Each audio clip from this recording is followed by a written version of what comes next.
So in today's class, we'll discuss about. I'll introduce the concept of pressure line diagram.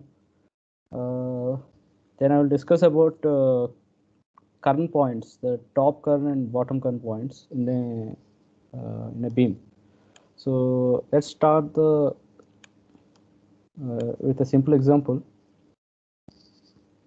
So we have a beam here, and the tendon is eccentric.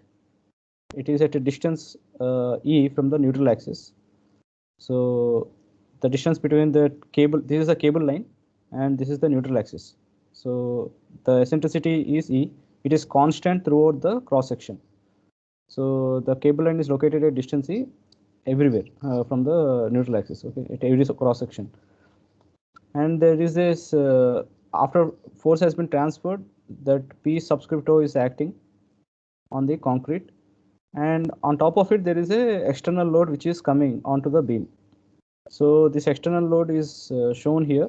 There are some point loads and there is some non-uniform distributed load W of x. So we want to find what is the stresses in the concrete at a given cross section. So we can take cross section and we want to find what are the stresses there. So the stress contribution will come from two things. One is this eccentric loading from the tendon, and the second one will come from the external load which is applied on the top of the beam. So we have done this calculation for the stress due to this eccentric tendon. So we will take the cross section area, cross section properties. We find the centroid of the cross section, then the neutral axis will pass through that centroid. Then you can find the distance of the neutral axis from the top fiber, that is yt, and distance of the bottom distance of the neutral axis from the bottom fiber, that is yb. Then you can find what is the stress produced due to this eccentric tendon. So we can shift this tendon force to the neutral axis, and then there will be a corresponding bending moment m0. So that will be the p0 will produce, which is acting at the neutral axis, will produce a pure axial compression. So the pure axial compression is shown here, that is p0 by a. A refers to the cross section properties. And then due to the couple, due to the bending moment, due to this p0t, what will happen is the bottom fiber, this beam actually will hog due to this eccentric loading, and the bottom fiber will go into compression, top fiber will go into tension. So as a result, the my by myp by I, that will be a compressive load at the bottom, and on the top it will be a tension load. So this is due to the stresses produced. These are the stresses produced due to the eccentric tendon, and we also now have the external load which is acting on the beam. So this load is acting downward, so it will produce a sagging curvature, and so the top fiber will be in compression and the bottom fiber will be in tension. So here top fiber is in compression. That means since we are taking compression positive, it will be we are taking compression positive here in these problems. So let's say that bending moment produced by these external loads be m of x. So on the top fiber we'll have my by I, and it is a compressive force, and on the bottom fiber we'll have myb by I, and it will be tensile force. And there is a linear variation from the top fiber to the bottom fiber. Linear variation in stress from the top fiber to the bottom fiber, and at the neutral axis, stress will go to 0. So we have identified what are the stresses produced by these individual loadings. Now we can sum up all these stresses, both from the eccentric tendon and from the externally applied load. So we'll get the top fiber stress as P0 by A plus means the compression, it is in compression. So plus P0 E by ZB, and then we'll have negative tension at the bottom. So it will be minus m of x yb by INA. So we have P0 by A plus P0 E by ZB minus m of x by ZB. So I have introduced something here. I have introduced something called section modulus. So section modulus is given as, for the top fiber it will be ZT. It is denoted by ZT, and ZT is I neutral axis by YT. Okay, and similarly section modulus for the bottom fiber, it will be ZB, and it is I neutral axis by YB. So what will happen is when you have I neutral axis by YB, so we'll get P0 E by ZB. Similarly, when you have I neutral axis by YT, we'll get P0 E by ZT. Okay, so for the bottom fiber, it will be P0 A plus P0 E by ZB and minus m of x by ZB. And for the top fiber, we'll have the compressive force here, and because of the eccentric tendon is producing a tensile force, so it will have minus P naught E by ZT here, and the bending moment will cause a compression there, so it will be M by ZT. Okay, so this is a summary. Sigma top will be P naught A minus P naught E by ZT plus M of X by ZT, and sigma bottom P naught A V naught by A P naught E by ZB minus M of X by ZB. Okay, so the bending external bending moment is producing the downward load is producing a compression at the top and tension at the bottom, and this eccentric tendon is producing tension at the top and compression at the bottom. Okay, so this is what we have. So now, before introducing the pressure line diagram, I will try to explain the concept of force couple system and also the concept of couple, which you have learnt in the engineering mechanics in your first and second semesters. Okay, so we have here a rigid body and a load at point O. There is a force P naught acting, and also there is a couple M naught. So we want to resolve this force couple into a single force. So we want to find the resultant of this force couple system, where it will act, and what is its magnitude. So location we want. So distance of the point A from O we want to know, and what is the magnitude of that force, resultant force. So before doing that, let's look at the couple. Look at the couple only, and we have the rigid body, and there is this couple acting on this rigid body. So this couple can be resolved into two forces. So we have one force F, another force equal force F. These two are parallel to each other, and they are acting in opposite direction. And the distance between the line of action of these forces is A.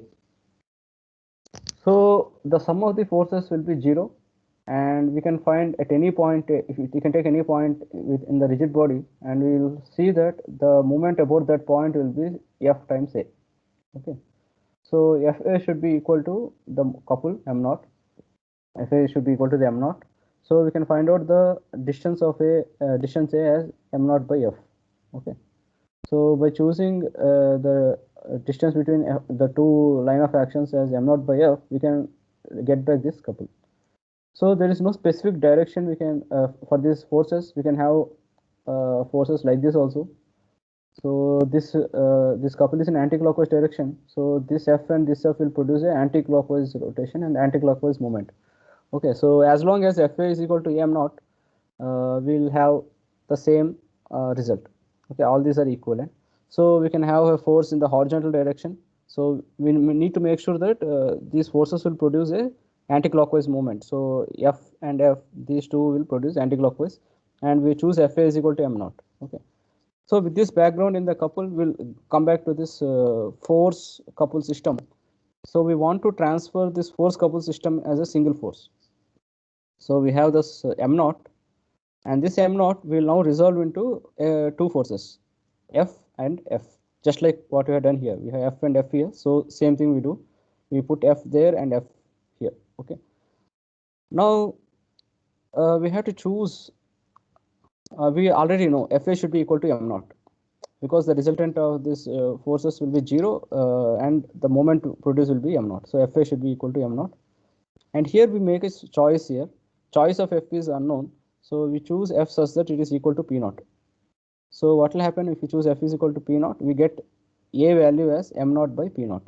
Okay. So we substitute instead of F, P naught, we'll get A value as M naught by P naught. And what is the net resultant? What will happen here is, this F and F P naught are equal, so they will cancel out each other, and we are left with a single force F. Okay, and that magnitude is equal to P naught. So we have resolved this force and a couple system into a single force P naught, and the distance of that force from the initial point is A, and that A value is equal to M naught by P naught. So we are getting a single resultant force acting at point A, at distance A is equal to M naught by P naught. Okay, with this background, we'll come back to this problem and look at the forces at a given cross section. Okay, so we let's have we have this beam, and there is a point load acting at the center of the beam, and here we have that eccentric tendon. The eccentricity is E of X, and E of x can be constant or it can vary also. So let's keep for this problem E of x is constant and let's call it E. Okay. So that's why this line will be parallel to this neutral axis. And we have that forces P naught, and this force is point load Q. So to balance it, there will be Q by 2 and Q by 2 acting at the left hand and the right hand. Okay. So we can now draw the bending moment diagram for this beam. So the bending moment diagram will have a triangular bending moment diagram. It will be Q. Yeah, we can find out that. So at a given cross section X, we can cut the section, and we have the free body diagram for the right surface. So on the left surface we have P naught and Q by 2, and on the right surface at the tendon location we have the axial load P naught. Okay, at the tendon we have the tendon location. Let's call that point as O. We have that axial load P naught, and we also have along the surface there is a shear force. That shear force is V of x. We'll assume the sign convention is V of x downward, and we have the bending moment M of x. Okay, that's acting across the surface. So we can find out by force equilibrium V of x should be equal to Q by 2, and M of x will be equal to Qx by 2. Okay, so the bending moment profile is something like this: Qx by 2. So at here at the edge it will be 0, and at the center it will be the maximum value. It will be Q by 2 into L by 2, so QL by 4. Now let's look at this free body diagram carefully. On the right surface we have this axial force P naught, and we also have this bending moment M of x. So what we can do, we can apply that, we can treat this as a force and a couple system. Okay, the force is P naught and the couple is M of x. So we can take this, we can find out a point A such that this force and a couple can be will become a single force. Okay, this we can move that and find the resultant, and that resultant will act at point A, and there will be a single force acting there. So that is to do that we just have to do that earlier technique, and we'll get P naught acting at point A, and the distance of this point A from O will be A of x, and A of x will be equal to M of x by P naught. Okay, so we have transferred this force and a couple into a single resultant force P naught acting at point A, and the distance of point A from O is M of x by P naught. Okay, so and V of x we can move along the surface because it is translation is possible, so we can have V of x moving. So the resultant of the entire system of forces on the right surface is acting at point A. So there is this compressive force acting there, and there is a shear force acting here. So what we can do at every cross section, we can find out. So let's call this A is called the pressure point. Okay, so we can find out the location of the pressure points at every section. So we can find that x is equal to L by 4, x is equal to L by 2. So at intermediate locations, we can find the location of the pressure points. So that will be the resultant forces, location of the resultant force. So yeah, here we have found at A, and we can find pressure points at the intermediate points. So that will be varying as A of x is equal to M of x by P naught. So M of x is a linear function, and so as a result P naught is constant, so we'll get a straight line. So these are the locus of points which are the resultant forces, okay, acting at that specific cross section. And these locus of pressure points is also called as the pressure line or the thrust line. Okay. And to find it, we just have to find A of x, which is the distance of the point from this cable line. Okay, so we are locating O corresponds to the cable line, so it is lying at a distance A of x above the cable line. Okay. At every section we can find out that value. So at the center M of x is maximum, so the pressure point lies at a farthest distance, and at the edge M of x is 0, so the pressure point coincides with this cable line. And at the intermediate points, it as a bending moment increases, the pressure line is moving farther and farther away from the cable line, and at the center it becomes maximum, And then again bending moment starts decreasing. As a result, cable line, as a result, that point moves closer and closer to the cable line, and it goes to 0 there. That means it coincides with the cable line here. So this is the pressure line or the thrust line. And what is the use of pressure line or thrust line? There are a few applications of this. One application is finding the stress at a given cross section. To find the stress at a given cross section, we can directly work with the pressure line instead of looking into that external bending moment and this eccentric tendon bending moment, all that. You can directly work with the pressure line and get the stress profile. And there is another advantage, another use of the pressure line, that is used for load balancing. Okay, we want to do load balancing, that I will introduce in the next class. So we can use the concept of pressure line. And when you do load balancing, you will do the laying out of the cable and all. So the profile of the cable, how to lay it, the beam. For that also we need to understand this concept of pressure line, and so that will help there. So let's go for the first application of the pressure line diagram. Okay, so the first application will be finding the stress profile in the concrete. So we have resolved this force and a couple system into a single resultant force acting at a distance a of x. Okay.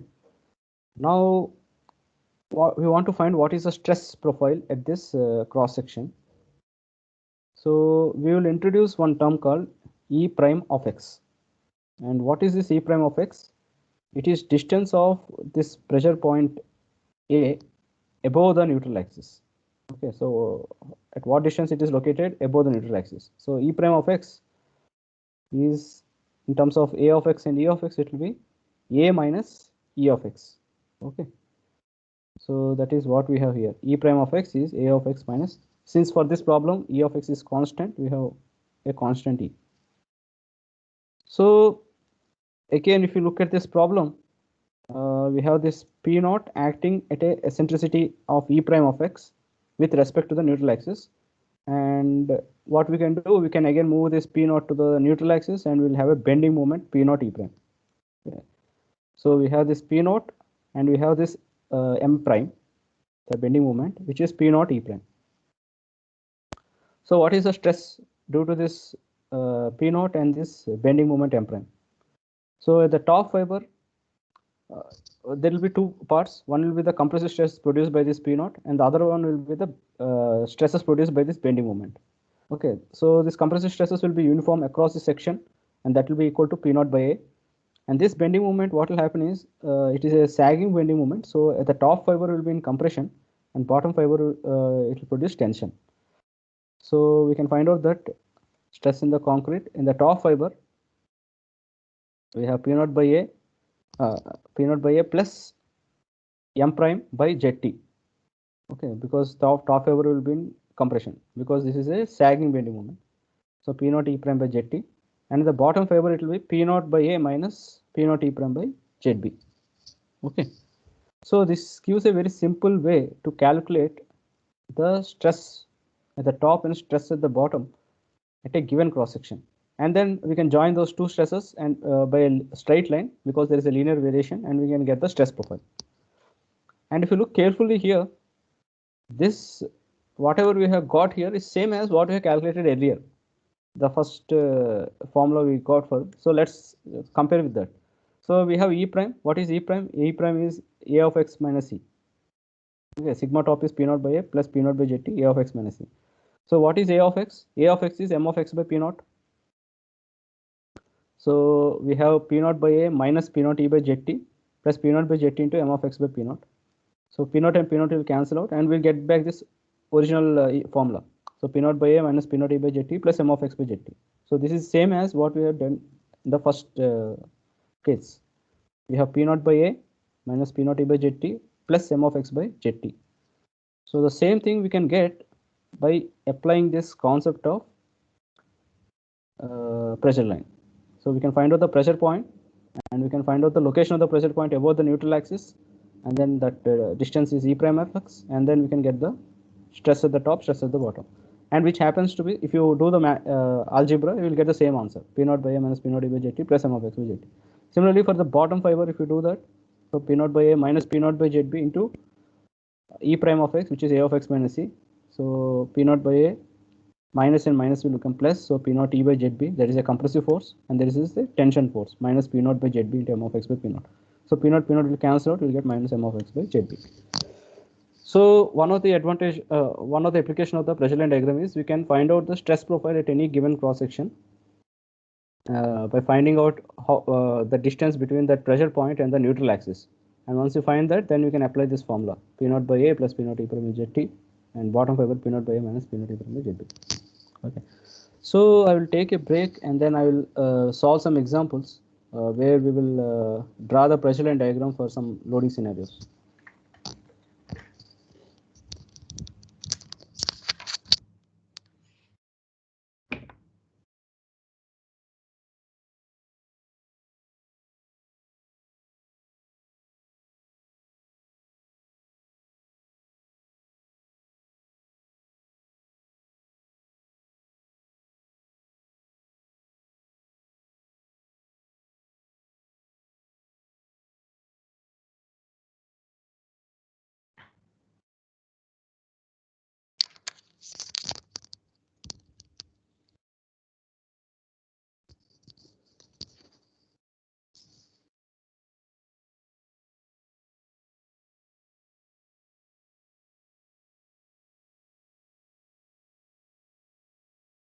Okay, so let's solve some examples. I will start with a simpler one.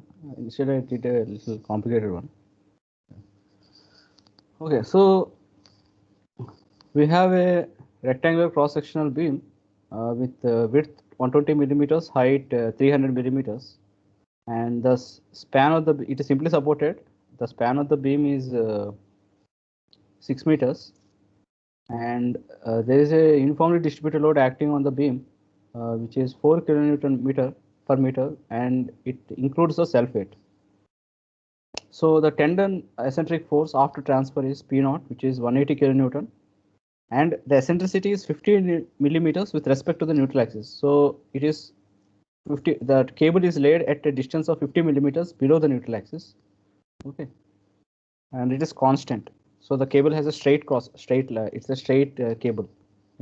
So whatever we have asked to determine the thrust line in the beam and plot its position at the quarter span and the center span. So we have to find quarter span at L by 4 and 3L by 4, and center span is L by 2. So we want to find out what is the location of the pressure point there at each of these locations. So first step is, since we are given the loading, we will find out the bending moment diagram, and once we know the bending moment diagram, we can get the A of X value.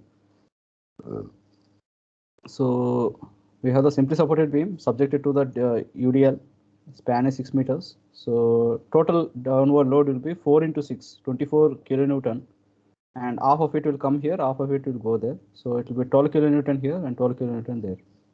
So we can cut a cross section at a distance x, and we can draw the free body diagram. So we have the 12 kilonewton and that distributed load acting downward 4 kilonewton per meter, and on the right surface we have the shear force V and the bending moment M of X.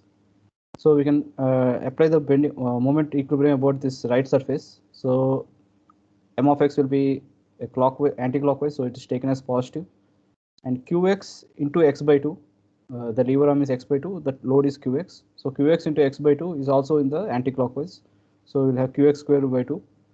And this is 12 into x, it will produce clockwise moment. So that is given as 12x, it is on the right hand side. So from this we can get M of X value. So M of X will be 12x, Q is 4, so it will be 2x square. So we can locate the bending moment at the center. We can find out what is the bending moment at the center. So center L by X is equal to L by 2, which is 3 meters. So we put 12 into 3 minus 2 into 3 square, 36 minus 2 into 9. So 36 minus 18, it is 18. And at the distance quarter span, which is L by 4, we get 6 by 4, which is 3 by 2. So we can substitute 12 into 3 by 2 minus 2 into 3 by 2 square, we get around 13.5. So we can find out the bending moment. We have found out the bending moments here, and we can plot the bending moment profile. So it is a parabola, and at the center it is maximum, it is 18, and at the quarter span it is 13.5.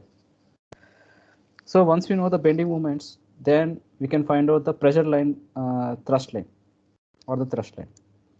So we sketch the beam, we sketch the neutral axis, and we locate the cable line. Cable line is at a distance 50 millimeters from the neutral axis.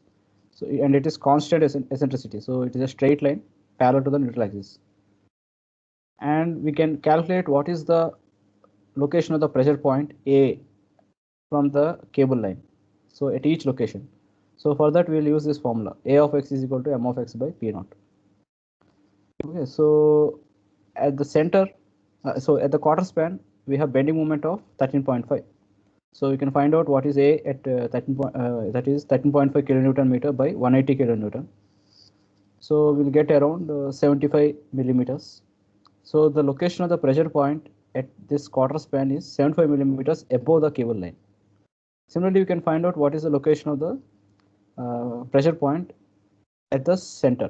So at the center, the bending moment is 18. So we'll get 18 kilonewton per meter by 180. So it will be 1 by 10 meter. So 0.1 meter, which is 100 millimeters.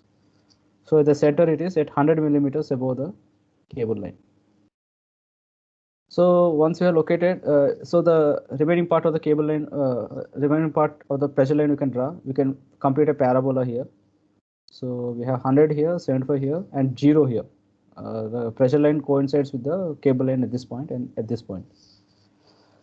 Now we can find out what is the eccentricity of this point A with respect to this neutral axis. So that we denote as E prime. So at what distance the pressure point is located above the neutral axis. So E prime is A of x minus E. So at the center and at the quarter span. At the quarter span, it will be 75 minus 50. So it will be 25, and it is lying at 25 millimeters above the neutral axis. And at the center, it is like lying at 100 minus 50. So it's lying at 50 millimeters above the neutral axis. So with this information, we can find out the stresses. So let's calculate the stress profile at x is equal to L by 4.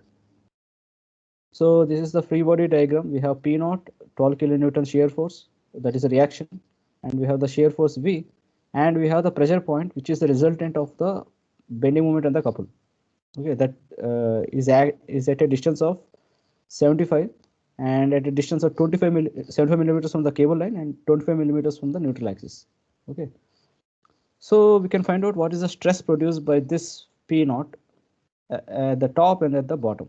So before going there, we know what is the stress produced. It is P naught by A plus P naught E prime by ZT at the top fiber, and at the bottom fiber it will be P naught by A minus P naught E prime by ZB. Okay, so P naught we can transfer as P naught plus P naught E. The couple is a sagging moment, so the top fiber will be in compression, bottom fiber is in tension. So that for the top fiber we have plus, and for the bottom fiber we have minus. So before going there, let's calculate A value, P naught by A and P naught by ZT values. Okay. So ZT value and is equal to ZP. For a rectangular section, it is equal to BH square by 6. So B is 120, H is 300. So 300 square by 6, we get 1.8 into 10 power 6. P naught by A, 180 into 10 power 3 Newton by 120 into 300 millimeter square. So we'll get around, this is 36. So 18 by 36.5, and we'll get around 5 Newton per millimeter square. And P naught by ZT is 180 into 10 power 3 by 1.8 into 10 power 6. So it will be 1.8 into 10 power 5. So it will be 0.1 Newton per millimeter cube. Okay, because this is a millimeter cube, we are writing Newton per millimeter cube. So we can substitute it here. P naught by A is 5, P naught by ZT is 0.1, and E prime value for this E prime value is 25. So 5 plus 2.5 is 7.5. So that is a 7.5 is a stress in the top fiber. And what is the stress in the bottom fiber? We'll get P naught by A minus P naught E prime by ZB. So 5 minus 0.1 into 2.5 will be 5 minus 2.5 is 2.5. So we can calculate the stress profile at the top and the bottom, and then we can join those two lines. We'll get a trapezium. Okay, that is the stress in the concrete at that section. So we can also calculate the stress profile at a distance at the center. at x is equal to L by 2. So here the eccentricity E prime is 50. So 100 minus 50, it is 50. So we just substitute the values here, 5 plus 0.1 into 50. So we're getting 5 plus 5, it is 10. And at the bottom fiber, we get 5 minus 0.1 into 50. So 5 minus 5, it is 0. So if you see here, the C prime is acting at a distance of 50 from the neutral axis. And 50 is also equal to, the total height is 300. So total height by 6 is 50. So it is acting at this specific point, or call it current point. And as a result, the bottom fiber is in tension. So let's just, we can discuss about that current point maybe in remaining slides.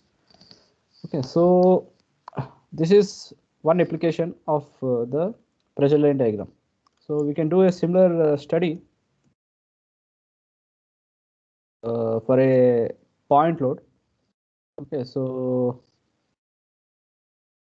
we have this beam 250 by 300 millimeters, and there is a, it is pre-stressed with 540 kilonewton force, means after transfer, and a constant eccentricity of 60 millimeters with respect to the bottom of the beam. So the cable is located at 60 millimeters from the below.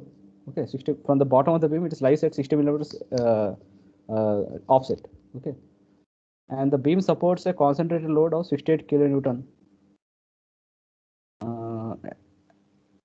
So at the center, it is concentrated load is acting 68 kilonewton, and the total span is 3 meters. So we are asked to find what is the pressure point at the center, quarter span and support, and what is the stress profile at center, quarter span and support. So we have this problem here. So we have our point load 68 kilonewton and acting at the center. So there will be equal reactions. So equal to 68 by 2, and that is 34. And we can find out what is the bending moment. The bending moment profile will be linear because there is no distributed load here. So it will be a linear variation will happen. So at the center, it will be 34 into 1.5. So 17 into 3, it is 51. And at the quarter span, it will be 34 into 3 by 4. So 51 by 2 will be 25.5. And we can get this bending moment profile. And once we know the bending moment, we can find out what is the distance of the pressure point from the cable line. Okay, that distance is A of x, which is m of x by p naught. So at x is equal to 0, m of x is 0, so A will be 0. So the pressure line will start from there at the cable line on the left edge. And at L by 4, it is 25.5 kilonewton meter by 540 kilonewton is 47.2 millimeters. Okay, so the pressure line, so yeah, before drawing that, we have calculated it's 47.2 millimeters, and at center it is 94.4 millimeters. So with this information, we can plot the pressure line. So let's draw the beam here, and then we'll draw the cable. So the cable is located at 60 from the bottom. Okay, so this distance is 60. So the eccentricity is 90. Okay, because the total length is this length is 50. 50 minus 60, it is 90. So the cable is located 90 from the neutral axis. And then we can locate the pressure points. So at the center, it is at a distance of 94.4. So this distance is 94.4. And at the quarter span, it is 47.2. So this distance is 47.2. But this length is 90. Distance between cable line and this neutral axis is 90. So point N lies at above by 4.4 millimeters. Okay, it lies 4.4 millimeters above the neutral axis, and this length is 47.2. So 90 minus 47.2 is 42.2, and that lies point M lies 42.2 below the neutral axis. So we are actually finding this E prime eccentricity value. So we can get E prime of x is A of x minus C. So E prime at 0 will be A of x is 0 and E is 90. So we'll get minus 90. So eccentricity here is minus 90. And eccentricity at the quarter span, it will be A of x is 47.2 minus 90, it will minus 42.2. So it means that the pressure point lies below the neutral axis. And E prime at L by 2, it is 94.4 minus 90 is 4.4. It lies above the neutral axis. So from the figure also we can see it lies above the neutral axis. It lies below the neutral axis. Negative means it lies below the neutral axis. So once we know this, then we can calculate the section properties. So we can calculate the section modulus ZT and ZP, and we can calculate the area, and then we can calculate P naught by A, P naught T by P naught by ZT. So let's calculate P naught by A. So 540 into 10 power 3, that is Newton, and 250 into 300, you will get 7.2 Newton per millimeter square. And P naught by ZT is this much, and you get 0.11144 Newton per millimeter cube. Now we can calculate the stress at the top and stress at the bottom by applying this formula P naught by A plus P naught E by Z P naught E prime by ZT, and at the bottom P naught by A minus P naught E prime by ZB. Okay, so for A, E prime is 4.4. So we substitute that 4.4 here, we get this value, and we substitute that 4.4 here, we get in this formula we get 6.5664, and the stress profile will look like something like this. So at the bottom fiber it is compression, top fiber also is in compression. And here at B, E prime is minus 42.2. So if you substitute P naught by A plus P naught E prime by ZT, that E prime is minus 42.2, so it is coming 1.1232. And here minus of minus will become positive, and it's coming around 13.28. So the stress profile will look something like this. At the bottom fiber it is in compression, top fiber is also in compression, but it's a smaller value.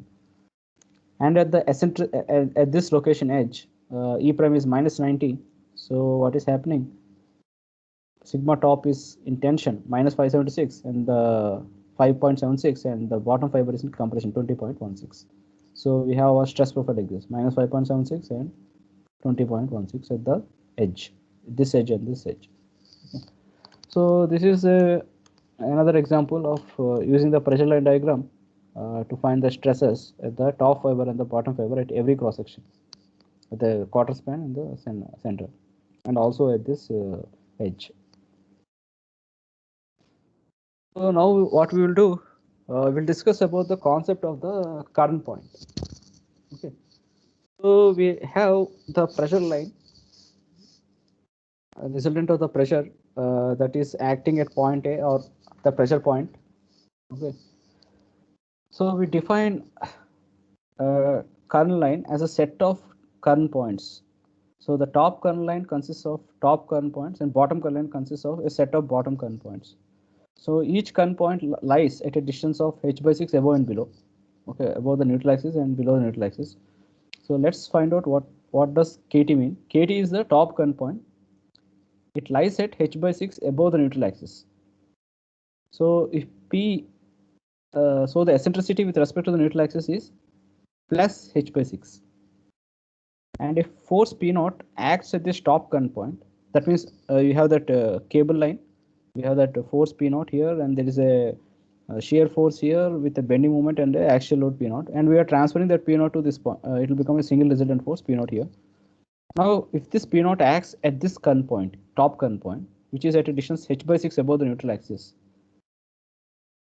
then what is the stress produced at the bottom fiber?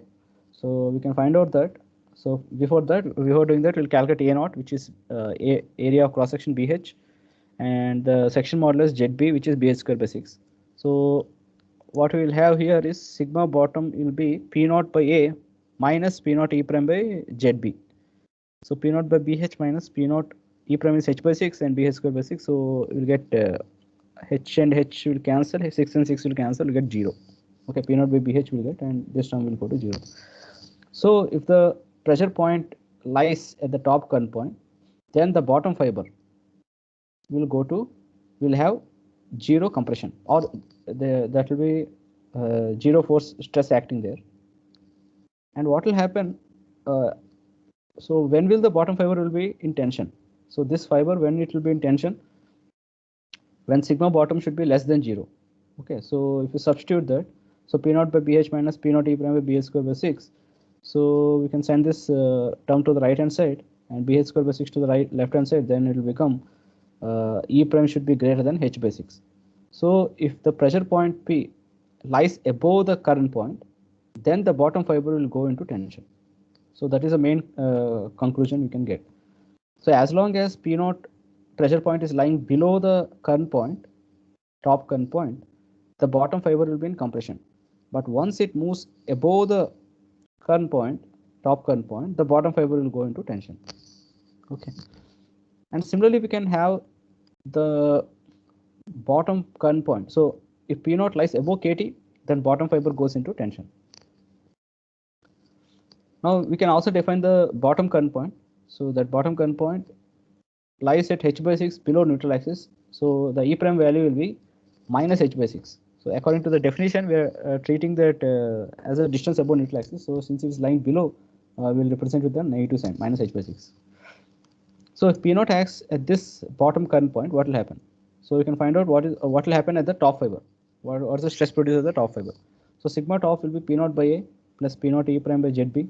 So P naught by BH plus P naught by BH square by 6 into minus H by 6.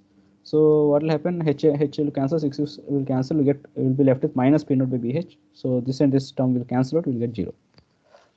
So when will the top fiber will go into tension? Again, we'll use this relation. Sigma top is P naught by BH plus P naught E prime by BH square by 6 less than 0. So we send that P naught to the this term to the left right hand side. We get E prime should be less than minus H by 6. That means that the modulus. So it's like saying minus 4 is less than minus 3. That means that modulus of 4 should be greater than modulus of 3 because we are taking the negative sign. So we get modulus of E prime is greater than H by 6. So as long as P naught value, as long as the pressure point lies below the bottom current point, as if the pressure point lies below the bottom current point, then the top fiber will go into tension. Okay. So if P naught lies below the KB, top fiber goes into tension. And as long as pressure point lies above the bottom current point, then the top fiber will be in compression. Okay, so this is the two key results. So the main conclusion from this analysis is that if the pressure line lies between this top current point and the bottom current point, then there will be no tension produced at the top or at the bottom.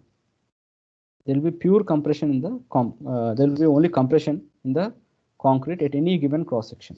So that is a major result. If the pressure line lies between the top current line and the bottom current line, then the stress produced at the top fiber and the stress produced at the bottom fiber will be compression only and throughout the cross section of the beam, and there is no tension produced. But if the pressure line, suppose if the pressure point lies below here, then the top fiber will go into tension, or if the pressure point lies above this line, then the bottom fiber will go into tension. Yeah, so why we need it? Because we want because concrete is weak in tension, we want it to be we don't want to have tension anywhere in the beam. So that's why we want to make sure that there is only compression, and to make sure there is only compression, we have to make sure that the pressure line lies between the top current point and the bottom current point. Okay, so this is the one result of the one way to look at the top current and bottom current points and the pressure line. Okay, so we'll learn about load balancing in the next class, and